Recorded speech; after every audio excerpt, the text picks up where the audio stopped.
Welcome to The Savage Truth with Cicely Davis. I am your host, Cicely Davis. Welcome back, Savages, to another episode of The Savage Truth with Cicely Davis. I am so excited to have you join me. Thank you so very much for making that decision. It's nice to have a crowd. It's nice to have someone to speak to. If you're new to the channel, good for you. Welcome to the channel. I enjoy having you. Please tell someone else about the show and come on back again next week. For those of you who have been loyal to the show, tuning in on a regular basis, you are the very reason that I do this.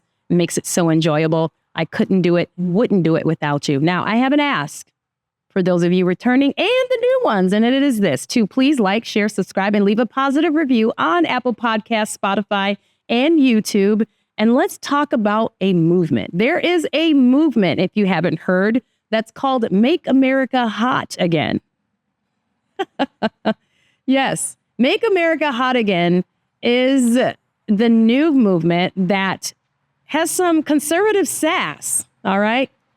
It turns out conservatism isn't just for tax cuts and town halls anymore.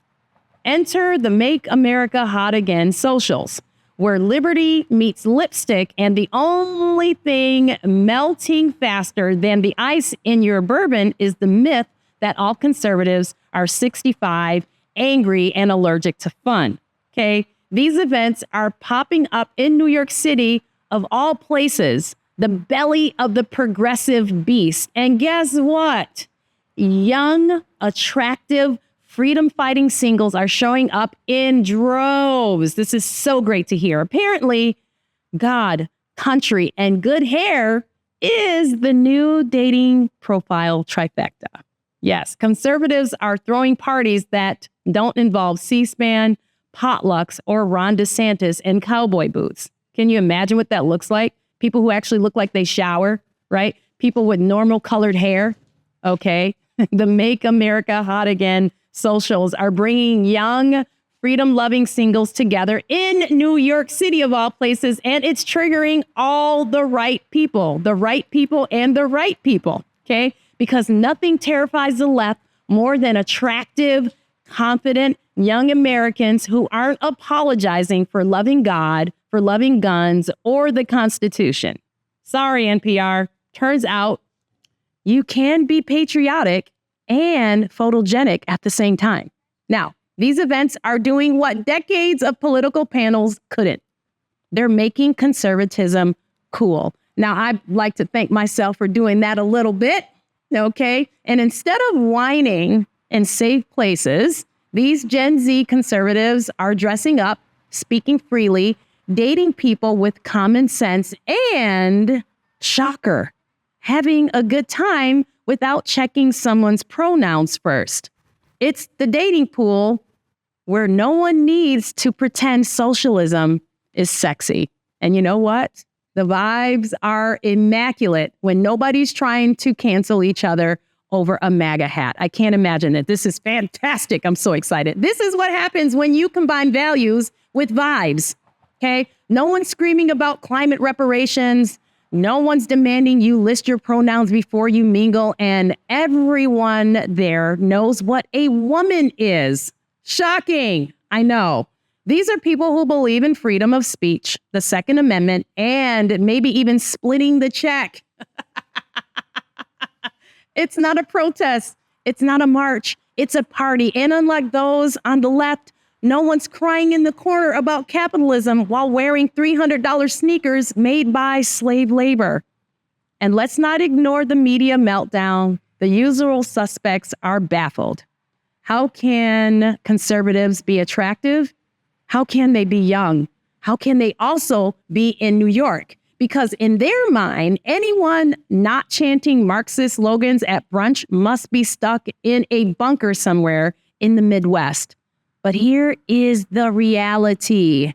The new generation of conservatives, they are bold, beautiful, attractive, well-dressed, culturally savvy, and not remotely interested in apologizing for loving their country, and look good while they're doing it. Make Making America Hot Again isn't just about dating. It's about reclaiming the culture, the American culture.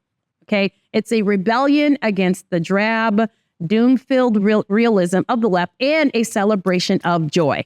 The celebration of actually being happy and confident and celebrating common sense. These events are proving that what we've known all along.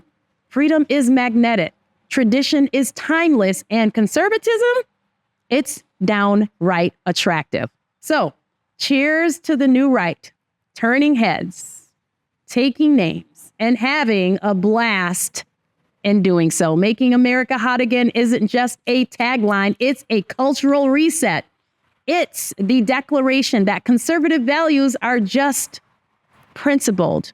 They're also attractive. Traditionally, family values, personal responsibility, and free market ambition, suddenly that's the real aphrodisiac. The left spent years telling us conservatives were outdated and boring, and now we're hosting rooftop mixers while they cry on Reddit about the climate. Looks like freedom is back in style, folks, and yes, it is looking hot. Oh, that was fun. Now, we need to talk about DJ Daniel for a second, folks. Do you remember this kid? Joining us in the gallery tonight is a young man who truly loves our police. His name is DJ Daniel. He is 13 years old, and he has always dreamed of becoming a police officer.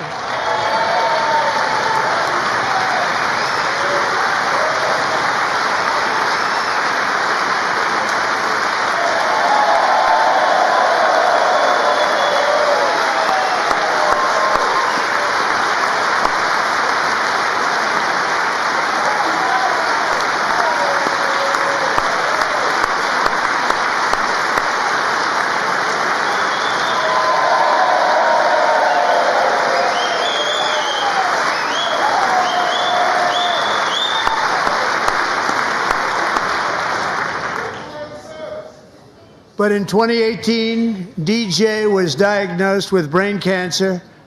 Yes, DJ Daniel's story is one of courage, strength, and profound patriotism, the kind that transcends politics and reminds us of the deeper values that hold this country together.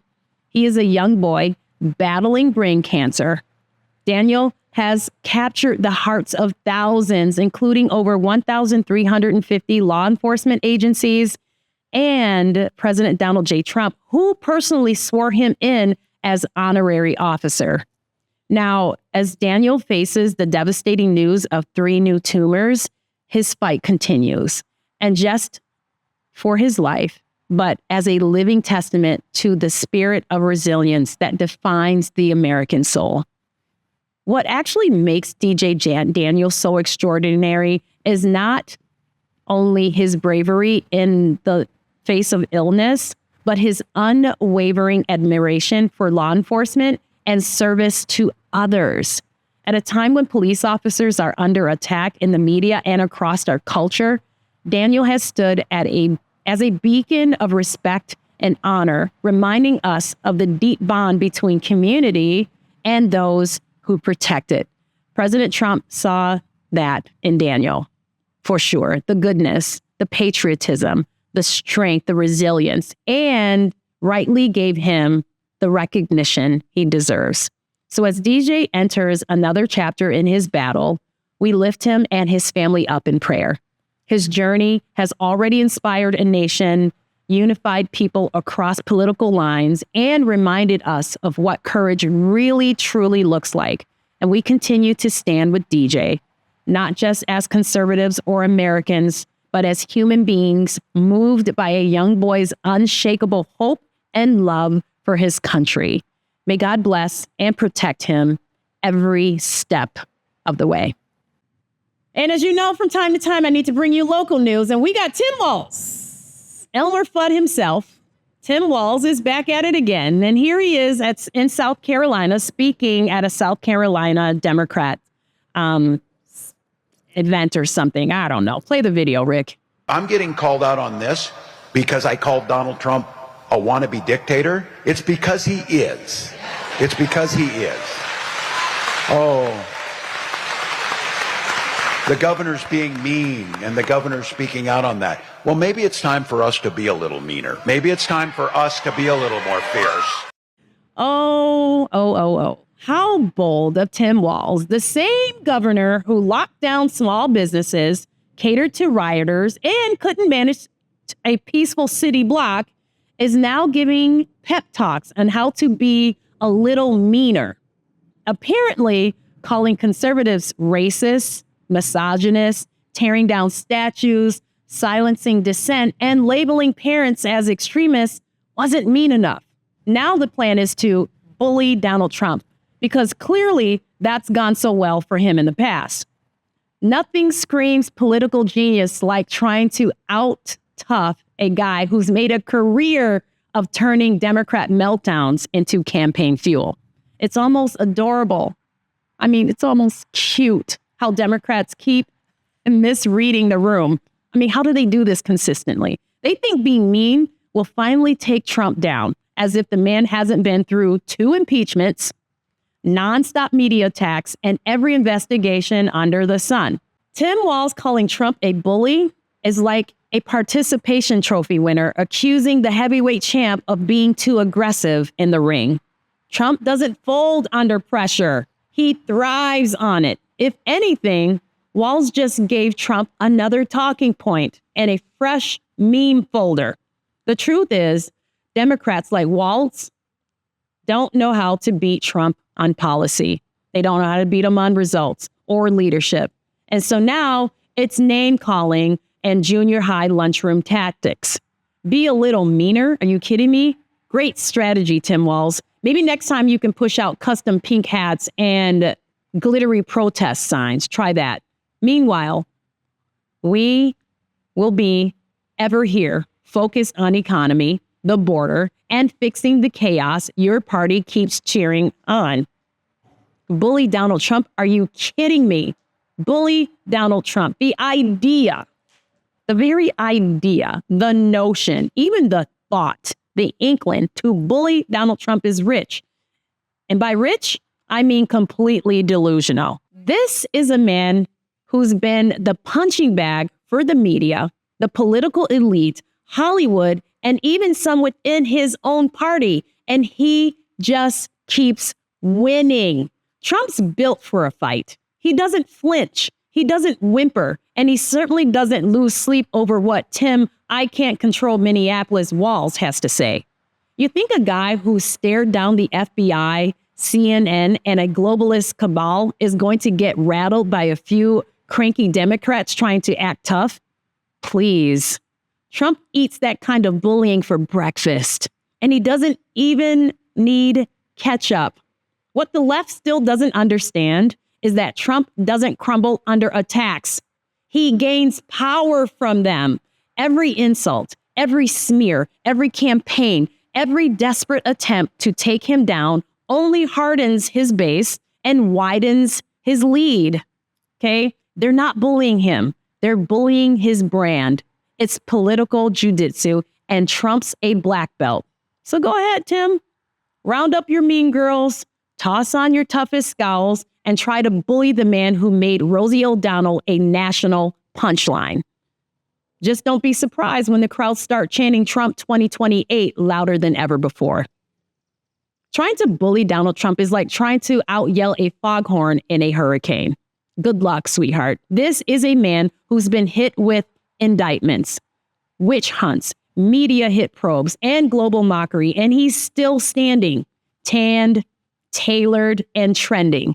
Trump doesn't fold under pressure. He steamrolls it in gold-plated heels. The very idea that Tim Walz, the governor who needs a National Guard for Target, thinks he and his party can bully Trump is laughable, to say the least. Trump's been roasted by the best, survived it all, and still walks in rallies like a rock star. You don't bully the bulldozer, Tim. You just end up a part of the pavement. And that is a savage truth. Now, instead of savage soldiers, I'm feeling inspired by this. So let's get some savage moments of Donald Trump. Please watch. It's just awfully good that someone with the temperament of Donald Trump is not in charge of the law in our country? Because you'd be in jail. Secretary Clinton.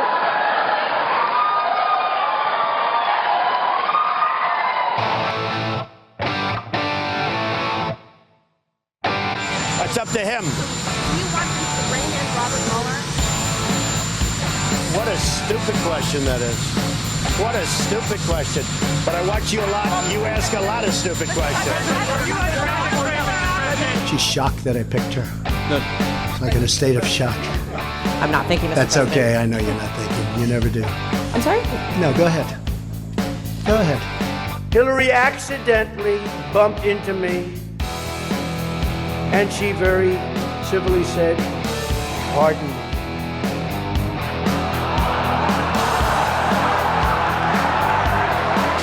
Mr. President, should Jeff Sessions resign?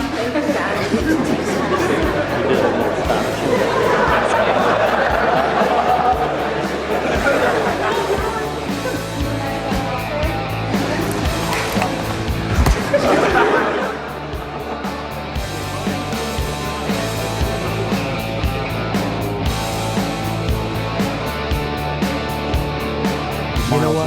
That's I not think an you invasion. should, honestly, I think you should let me run the country. You run CNN. right. And if you did it well, your ratings Let would me be ask, much if better. I may Okay, ask that's one other enough. question. Mr. President, if I may ask Peter, one go other ahead. question. Since you're attacking us, can you give us a question? Go ahead. No, Mr. President-elect. Go ahead. Mr. President-elect, Go ahead. since you are attacking No, our news not you. organization, Not can you. you give us a chance? Your organization's You are terrible. attacking our news organization. Your organization's Can you give us a terrible. chance Let's to go. ask a question, sir? Go ahead. Sir, can Quiet. you state... Quiet. Mr. President-elect. Go ahead. Can you state She's asking a categorically- question. Mr. Don't be rude. President-elect, can you give us a question? Don't be You're rude. attacking us. Can you give us a question? Don't be rude. you No, I'm give not us a going to give you a question? question. Can I'm you- not going to give you a Can you question. state categorically... You are fake news. Sir, go ahead. can you state... La France salue avec respect et gravité les morts des autres nations. You've called women you don't like fat pigs, dogs, slobs, and disgusting animals. Your Twitter account... Only Rosie O'Donnell. No, it wasn't.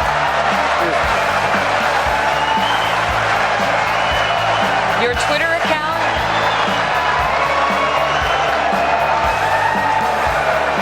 You know, last night I called Hillary a nasty woman. But this stuff is all relative. After listening to Hillary rattle on and on and on, I don't think so badly of Rosie O'Donnell anymore. In fact, I'm actually starting to like Rosie a lot. Oh, you don't bully that man. So please like, share, subscribe, and leave a positive review on Apple Podcasts, Spotify, and YouTube. And remember, as always, like President Donald Trump, to be bold, be strong, be faithful, and be true. Until next time, I'm Cicely. The Savage Truth with Cicely Davis is a production of Front Page Magazine and the David Horowitz Freedom Center. Reproduction of this podcast without express written consent is prohibited.